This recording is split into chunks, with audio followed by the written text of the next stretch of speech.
DNA मित्रों, तेल और प्राकृतिक गैस की कीमतों में जहां उछाल आया है, वहीं दुनिया भर के शेयर बाजार में जोरदार गिरावट आई है। दूसरे देशों के शेयर बाजार से पहले आपको भारत के बारे में भी जानना चाहिए।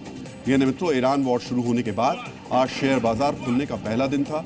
बाजार खुलते ही जबरदस्त गिरावट दर्ज की गई।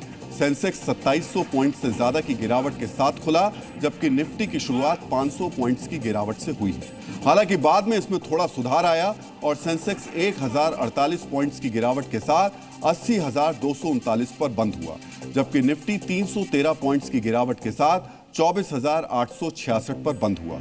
शेयर बाजार में आए इस भूचाल की वजह से निवेशकों के लगभग 6,50,000 करोड़ रुपए डूब गए। अकेले भारत में एक दिन में ये नुकसान हुआ है। अलग अलग सेक्टर्स की बात करें तो सिर्फ मेटल सेक्टर में तेजी रही, क्योंकि निवेशक सुरक्षित एसेट में पैसा लगा रहे हैं। शेयर बाजार पहले से ही नुकसान का सौदा बना हुआ है। अब युद्ध ने इस नुकसान को और बढ़ा दिया है।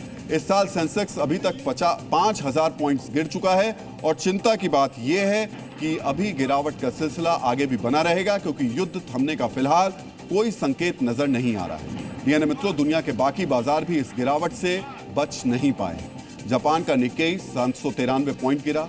हांगकांग का हैंग सेंग 570 पॉइंट गिरा। शुरुआती कारोबार में जर्मनी और ब्रिटेन के शेयर बाजार में भी भारी गिरावट दर्ज की गई है।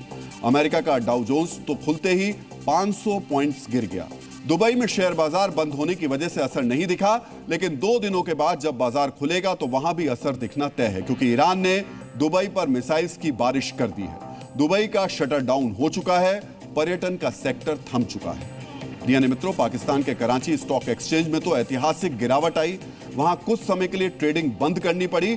पाकिस्तान के कराची 30 इंडेक्स में 10% की गिरावट सिर्फ एक दिन में हुई है। यानी पाकिस्तान के शेयर बाजार पर इस युद्ध का सबसे बड़ा असर हुआ है। इसका कारण यह भी है कि एक तरफ ईरान पर हमले की वजह से पाकिस्तान के अलग अलग शहरों में हिंसा हो रही है, तो दूसरी तरफ तालिबान भी पाकिस्तान के ठिकानों पर निशाना साध रहा है। यानी पाकिस्तान युद्ध का दोहरा असर झेल रहा है।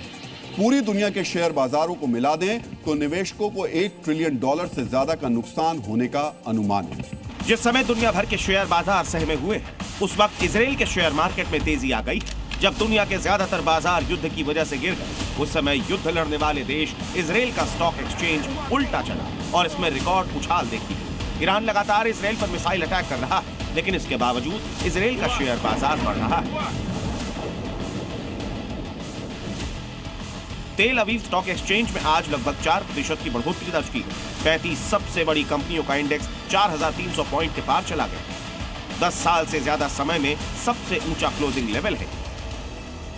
तेल अवीव स्टॉक एक्सचेंज पर डिफेंस और सिक्योरिटी स्टॉक्स में भारी खरीदारी देखी गई। इसकी वजह यह है कि युद्ध में इजराइल की सुरक्षा से अर्थव्यवस्था को फायदा मिलता है। शेयर बाजार के अलावा इजराइल की करेंसी शेकेल में भी मजबूती आई है। इजरायली शेयर बाजार के बढ़ने के पीछे निवेशकों का सेंटिमेंट है। ईरान का कमजोर होना इजराइल के लिए पॉजिटिव है।